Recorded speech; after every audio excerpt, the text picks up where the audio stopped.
What's up? Welcome to Fits Your Burrito. Today, we're making Chipotle at home. Now, I know what you guys are thinking. Cody, you're cutting. What are you thinking? You can't have burritos right now? Yes, I can, because you forget the entire core tenet of If It Fits Your Burritos. If you put something in a tortilla, it fits your macros.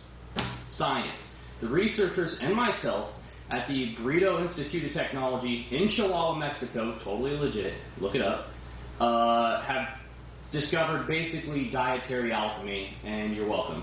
So keep watching. We're about to make Chipotle at home. So we're just gonna rock and roll through our ingredients here, all these fresh items out the produce section, never pre-packed or sterilized by GMOs and all that nasty corporate food. No, just the fresh, hand-picked goodness where I grew most of these things myself in my garden. So make sure that everything's clean, obviously, when you're preparing your food, and make sure you've got fresh vegetables, preferably organic, and about 5,000% more expensive than those poverty vegetables. You guys know which ones I'm talking about. So put your oil, it's fat-free because it's healthy, in the rice, a little bit of cilantro, some of that lime juice, because those limes you prepared earlier were delicious from the garden. And about to have some very delicious homemade by myself cilantro lime rice, just like you get at Chipotle, because the brown rice just isn't as good. You guys know it. Come on. So make sure you got your rice cooker going. If you were going to cook this in a regular pot, you'd probably be insane. So just get with the times. These rice cookers about $25, and it's going to save you way more, just ease of mind and comfort, and just ease of use. Come on, seriously. Now we've got our spices here. Use a lot of them, I guess. Diversity in your spices. You want to be a cultured man. Make sure you're using fresh spices, preferably grown from the garden.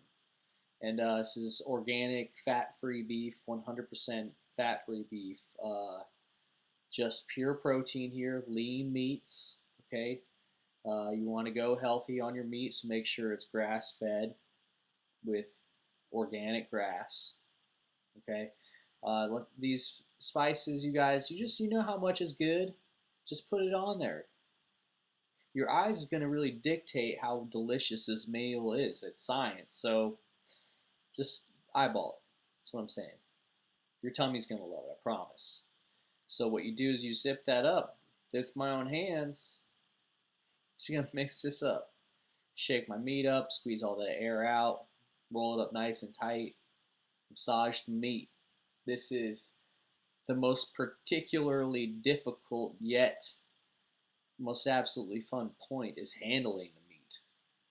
So make sure you caress the meat. You have to convince it to work easily.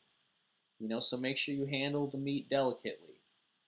Make sure you got an extra sharp knife because dull knives take lives. And we don't want to do that in the kitchen, not quite yet. Okay? At least not till after midnight. Do the same thing with your chicken that you did with your steak. Just put all the spices in there, roll up the meat, massage the meat. Easy as that. Now we're going to prepare the fajita. For the fajitas, you're going to need some onions, some bell peppers, preferably the baby kind, because it's still innocent, hasn't sinned yet. So with these bell peppers, chop them up lengthwise. You don't want to make these into little tiny squares because it's just going to be really difficult to eat inside the burrito. Then essentially you're just making salsa that you're going to heat up, and that's just kind of soup. And that's really difficult to put inside a burrito in a sanitary environment. So you don't want to do that. Keep them big, you guys. Here's your rice. You check on it. Delicious. Now, your beans, you're going to want to start these 2 days before burrito inception. So what I do is I put them in a little bit of water with some nice seasonings. It's Grandma's secret. And I let them sit for a while. And I pull them out and I strain them. And then I put them in the pot. Now we're going to go to the grill. It's charcoal grill, and I use mesquite woods. And, if I can, they're organically grown in the hill country of Texas. I forget how they say it down there. I'm trying to not be racist. So now we've got our meats off the grill. Okay, we got our chickens right here. Those were actually, raised in my backyard, humanely, unlike the corporate chickens that you buy in the normal supermarkets. So make sure you're not buying those and you just use your hand-grown chickens. And then after that, we collect all of our ingredients. We've got all of these in bowls set up, ready to go, so we can transfer them to the table. Man, they look delicious. Heat up your tortilla. All right, so I just made all those things by hand, homemade from scratch, myself, these two hands. And we're going to put them all together inside this delicious tortilla. It's going to fit perfectly inside my macros. Let's do the damn thing. First up, go to Chipotle. They're like, what kind of rice you want? You're like, white? Does it even matter? It's going in a tortilla. If you're getting the brown rice at Chipotle, you're wrong. Simple as that. The white tastes better. It's in a tortilla, so you're really just screwing yourself over. Get the white rice. Let's do a little bit more. And then you ask for the bonus fajita because they won't charge you for it, but it's free. White rice. What kind of beans do you want?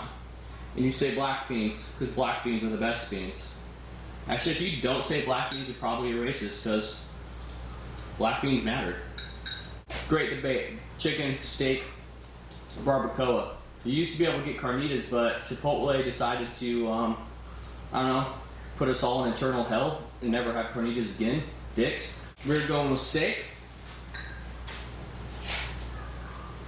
and chicken. Boom, double meat. Chicken! Look at all this glorious home-grilled chicken. What?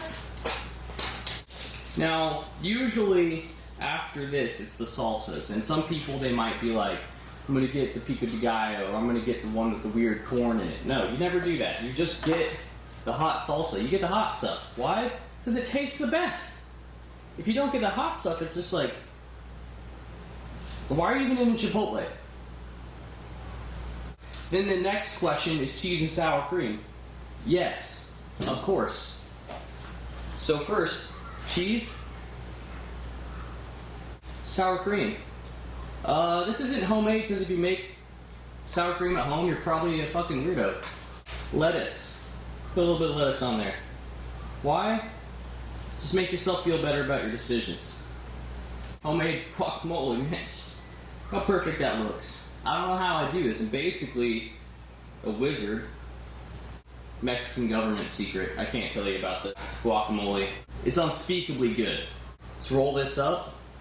See, at Chipotle, they don't really handle your burritos with care and finesse. I'm going to try to do my best, but no promises.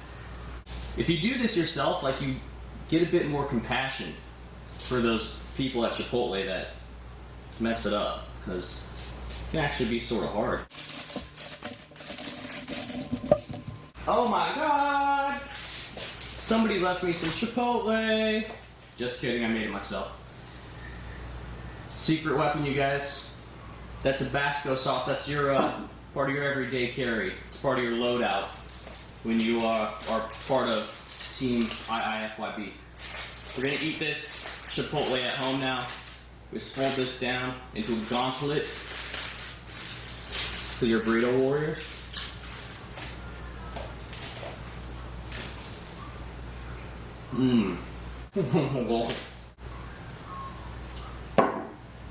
This is why I do this for you guys. About 250 calories. Macro split is about 30% protein, 20% protein, and 50% protein. And, guilt-free eating because it's inside tortilla. Special thanks to Chipotle for providing napkins. This has been another episode of If It Fits Your Burrito. You just made Chipotle at home. See you next time.